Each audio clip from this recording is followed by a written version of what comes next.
everybody, it's Rod Santomassimo with the Massimo Show. Today I thought we invite my partners in this Massimo thing we do is Mr. Mike Gallegos, our Chief Strategy Officer. And we want to talk about AI. Yes, ChatGPT, but also AI, because it's certainly taking over the world, forget the industry, the world by storm. We have already successfully helped over 100 new people integrate AI into their commercial real estate practice.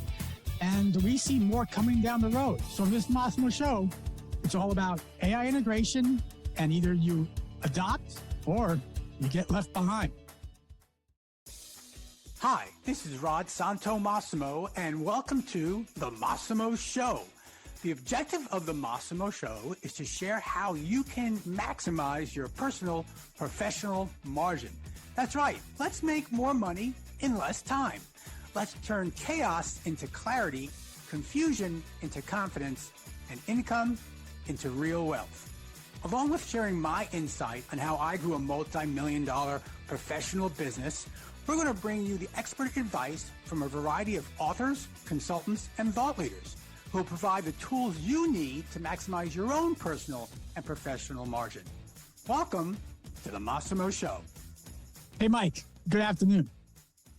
I'm glad to be here. This is a subject we've been thinking a lot about, so we could talk for 3 hours. Let's try to jam as much of this as we can into a quick, succinct conversation here. But man, what an exciting topic. Yeah, because, it's cool. It's because you read all the academic stuff and the cool high-end stuff, and I'm reading the basic, every guy stuff about how you do things and what you do things. And so, Mike, what I'm seeing right now is, maybe I'm crazy and you know baseball. I'm not a baseball guy, but I do know baseball. And I have watched the movie Moneyball, which they took an industry, hundreds of year old industry, right? Baseball is 150 years old, I think, something like that. I may be wrong there. And they turned it around by one guy realizing, if we look at the analytics of our staff, of our team, we can decide and create a better performing team. And they proved it by looking at statistics, analytics. Mike, I truly believe that we're going to get to the point that brokerage will be one of the evaluators, one of the KPIs will be really based on analytics of the success of that broker from a lead lag metric, something as simple as calls attempted, calls completed, meetings secured, listings secured. And those benchmark ratios will be able to tell where the strong folks are and where we're having people with problems. Mike, am I crazy? No, I don't think you are. If you look at what the Oakland Athletics did in that Moneyball scenario, they effectively changed the way that managers manage and players play and medical staff prepare people because of the sabermetrics that you could now look at. For instance, you've got a star pitcher on the mound. Well, let's really evaluate how many curveball does this person throw in a game? How many pitches or innings are they being drug out into long pitch counts, et cetera? So you could look at baseball from every position on the diamond and what happens in the locker room, what happens in the planning meetings, and the game changed. And it's not a stretch of the imagination to think that commercial real estate brokerage has to change as well. And it's right for some sabermetrics type of approach to change the way that we do this. It's overdue. It's overdue. So, we live in a world of independent contractor, manager, and the ultimate, lag measure, and it is the ultimate lag measure, is how much money one makes. That is the ultimate lag measure. So, Mike, will we always judge things based on that? I'm curious, you've been doing this for a long time. You helped a lot of firms substantially grow their commissionable income from a firm basis, and now we're doing that on an individual basis here at the Massimo Group. How many folks, give me your percentage, I have my thoughts. How many folks are really solid producers, percentage-wise in the industry? Solid producers versus below average producers. What's your thoughts? 10 to 20% would probably, in most offices, in a brokerage office, you're probably going to see 10 to 20% of that brokerage roster consistently work and produce at a high level of revenue production. And by the way, I completely agree with you. Absolutely. And even on a wide level of thousands of clients, realizing the percentage of high producers, we have good fortune here at the Massimo Group of helping people elevate to that high producer position. But if that's the case, then how do you see AI, metric analysis, looking at the broker of the future and evaluating if that broker is in the right position or not? There are a lot of ways that you could come at this. So thinking about some of the higher level application here. So Boston Consulting Group, McKinsey, you name it, every management consultant company or organization on the planet is now looking at AI and direct application to the industries that they specialize in. So when you think about how does a broker perform so that you can create that leg measure of broker production, one of the first angles that I'll take is what client group does the broker focus on? What do they focus their prospecting efforts towards? What work are they doing to help augment and support that prospecting message? How many different types of touch points do they reach out through? What are they effective at? We could just pause right there and say, well, let's look at the conversion ratios of influence. And if you put a campaign together and you say email 1 plus SMS message 2 plus voicemail drop 3 plus conversation around this topic, let's run that 500 times. How well did it work? Like an advertising agency, compare approach 1 versus approach 2 versus approach 3, and you keep what works real well and you upgrade and augment what doesn't work real well. Imagine if you could have some AI analytics in the background doing, and I'm going to pull from McKinsey here, Rod, diagnostic application of the work so that the next step, I'm totally going to geek out here. What's the predictive application of what we should be doing next quarter, next year, seasonally, with adjusted messaging? That's where I think the future is. Man, that deep. I love it. I love it. I agree with you. I agree. Brokerage, and if you're listening to this, if you don't recognize that brokerage is completely changed as of a few months ago with the introduction of ChatGPT, now the wave of things are going on. You're kidding yourself. And you're right, Mike, we are going to get there. Did you know, Mike, right now, I was listening to a podcast earlier today, and they took this Wharton professor, and without him knowing, they synthesized his voice based on his podcast. Someone could do that to me, I guess. They took it based on his podcast, and he had a phone discussion with someone else. That's kind of scary, but you can tell it wasn't his voice when you heard the real guy, by the way. But here's what you can do right now today. And if you don't understand this, folks, this AI it's 3 months old. It's an infant. And where it's going to be a year from now and 3 years from now is amazing. In fact, right just this morning of this recording, OpenAI announced there are now ChatGPT plugins being available, which is an incredible boost to using ChatGPT in almost everything we do. And with ChatGPT 4.0 coming out last week, things are crazy. Now, if you don't know what I'm talking about, that's a problem. It's a huge effort. So, Mike, here's where we are today. You can actually do this today. A broker could say, I have a listing and a meeting in, say, 4 days, 5 days. You could right now call every single one of your investor list, do voicemail drops, do texts, do emails, and get a response back from that 1,000, initial response on the attractiveness of that listing. Go to that listing and tell that prospect that you already have qualified X number of people for this property before the actual listing. Then you can create before the listing every piece of marketing material. You can create the pitch for that listing. You can then tell that owner, look, as soon as you say go, what's going to happen in the next 30 minutes is I'm going to call 1,000 of our investors. We're going to email and text them over the next 3 days, and I'll have an answer for you on how many people are interested in this property and at what price point within 4 days. Now, Mike, with the Fed keep on doing what they're doing, we all know speed kills deals. So, Mike, I can guarantee you right now today, because I see it, we're doing it with some clients, you can have an answer for your clients within a matter of days, not weeks, all because of AI. Mike, how does that change the paradigm of brokerage now? Once a broker has that property to work on and they've got support and the buy-in and the vote from the decision-making group, whether that's the owner, the landlord, or the tenant, if you're looking for space, the speed with which you can turn around and synthesize and provide high-level and compound information really makes you shine. And if you compare a broker who's taking that amount of information in detail, it's almost like they're going from first gear to fifth gear in the transmission box versus having to slowly wind their way through every gear. And I would venture to bet that that informed broker who's able to say, look at these ratios of anticipated interest puts their client in a spot where the client can benefit from a higher price, a predictable counterparty to the negotiation with better terms, maybe a more seamless transaction, potentially looking at ways to align interests, all because the broker was forward thinking enough to apply some new technology to the old game of ball. Back to the sabermetrics. Right now, let me take it one level deeper and one step prior.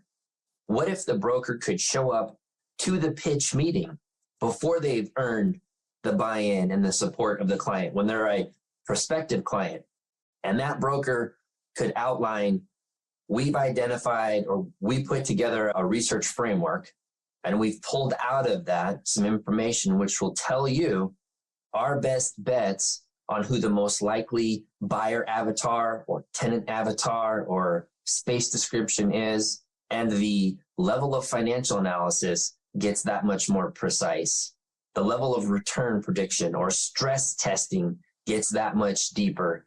The level of expertise and authority that's displayed goes that much further. You pick your area in a presentation or pitch when the signature is the high stakes reward that's on the line. I venture to bet that broker wins more often than not, showing up with AI in their pocket versus the old way. That's exactly it. This is now the technical advantage that we've never seen this to this level of an advantage over your. Look, if you're an independent boutique firm, you can beat JLL and CBRE when you position yourself with these tools and this data. You absolutely can. And CBRE, no doubt, is building their own OpenAI, as is JLL. I'm sure they are. I'm doing the analytics. So you have to move this forward. I even think, Mike, to a point, I'm doing a speech actually in Vegas in a couple of days on OpenAI, and then doing another speech for a bunch of broker owners getting together and talking about OpenAI. And they asked the question, Rod, first I want to talk about OpenAI, but then I want you to talk about recruiting. And I said to them, it's not two different subjects. It's like trying to recruit now today. Would you agree? First of all, it's difficult to recruit brokers regardless. But let's say you have two choices. Come to my shop. I have CoStar. I have great products. CoStar, Build Out, and all these great, whatever else products are out there. I'm not endorsing any one or the other. And then another firm, they don't have any of that. So naturally, Mike, would you agree you would go the one with the better tools?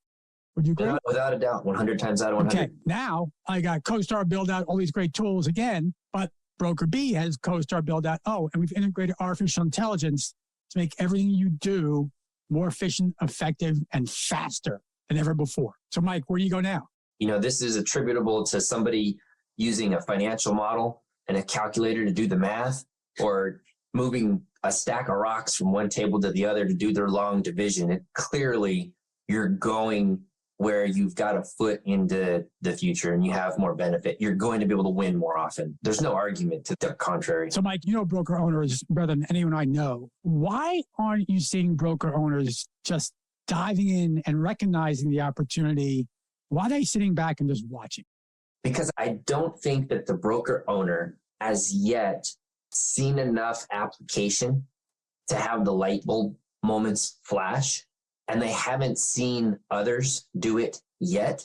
So if they're not the innovator in that bell-shaped curve, they would prefer to be a late entrant, a late majority. Then that's probably the approach that works a lot of times for somebody who says, well, right now, if we date and timestamp this, we have bank failures and we have local and community and regional banks that have a lot of exposure with commercial real estate loans. There's just interest rate movement and inflation, pandemic. I don't want to be the first person to stick my neck out. If I'm a broker owner for a big firm, well, my salary and my bonus could be at jeopardy. If I'm the local regional boutique brokerage office, well, my reputation with my team could be at jeopardy. And I certainly don't have time to spend, air quotes, on things that aren't proven yet.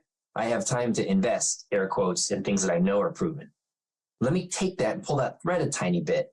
Why should they? Well, it's tough. It's difficult to recruit people into a commission-only environment where there might be some fear in the economy. It might be a shifting marketplace, and people might not take a brokerage 101 or 201 class at the university if they're getting into the business, and they might not know about the business if they're in a different walk of life. There's just a small pool of talent to draw into commercial real estate brokerage. So I get that challenge. But think about some of the upside. If you could use a spectrum of context and AI to design the role and specify the responsibilities, and then utilize some enhanced interviewing and behavioral assessments, and you could perfectly line up the best center fielder to play center field, the best third base person to play third base. Well, now you have alignment between the role responsibilities and the natural tendencies of the person. And when you fit those together, then you can talk about retention and compensation, but you've got the right person in the right role. For instance, if you look at my StrengthsFinder report, my top 5 are achiever, focus, competition, discipline, and learner. I'm uniquely set up to go out and discover things and bring them to an organization and apply them in some kind of laboratory and figure out what works and do this. There's perfect alignment there, which is why I love what I do. So when you have 65 to 70% of brokers who start, not reach success in their first 18 months, imagine if a brokerage office could fix that ratio and bend the laws of probability in their favor so that they could win and they could retain the right people and then keep them once they get extremely productive. Those margins go through the roof, and the quantity of business that you earn changes the success profile for the company, and you have 20-year clients. I love it. I love it, love it, love it. Now, there's some people on there listening to go, I don't get it yet. So let me give you 4 really quick stories. We just finished this program with several brokers invested in learning more about ChatGPT and apply it to CRE. I'll give you 3 stories. An older investment gentleman in the South region. I'll leave it at that. He had a big pitch coming up last week, and he went to ChatGPT and he asked it to create a presentation based on a prompt, based on inputs that provide the outputs he needed. A presentation that would take him hours to complete, he completed it in 10 minutes. And he edited it, gave the pitch, won the listing. We had a woman who had a big meeting with someone. She went to their LinkedIn profile. She copied their LinkedIn profile, the About section. She put that in ChatGPT. She asked for some unique discovery questions that she can have during their meeting. And voila, she created the conversation, grabbed the meeting, had a very productive meeting. We had a gentleman who did a 2,000 letter campaign. Now think about it, 2,000 physical letter campaign. Create the letter using some of the parameters we use at Massimo. But then, what Mike said earlier, he set up different subject lines for each. I think it was 25 or 250. So he beta tested 8 different subject lines. So now he can easily see which letters resonate the most.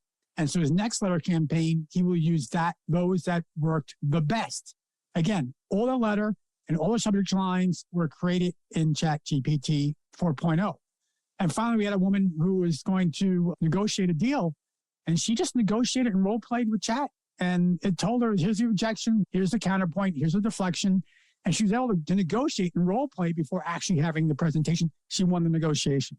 So Mike, AI is here. I think Moneyball is here. So Mike, if you're someone listening to this right now, besides signing up for our next Massimo ChatGPT for CRE program, which is on April 11th, it starts, please come, we'll show you how to do it.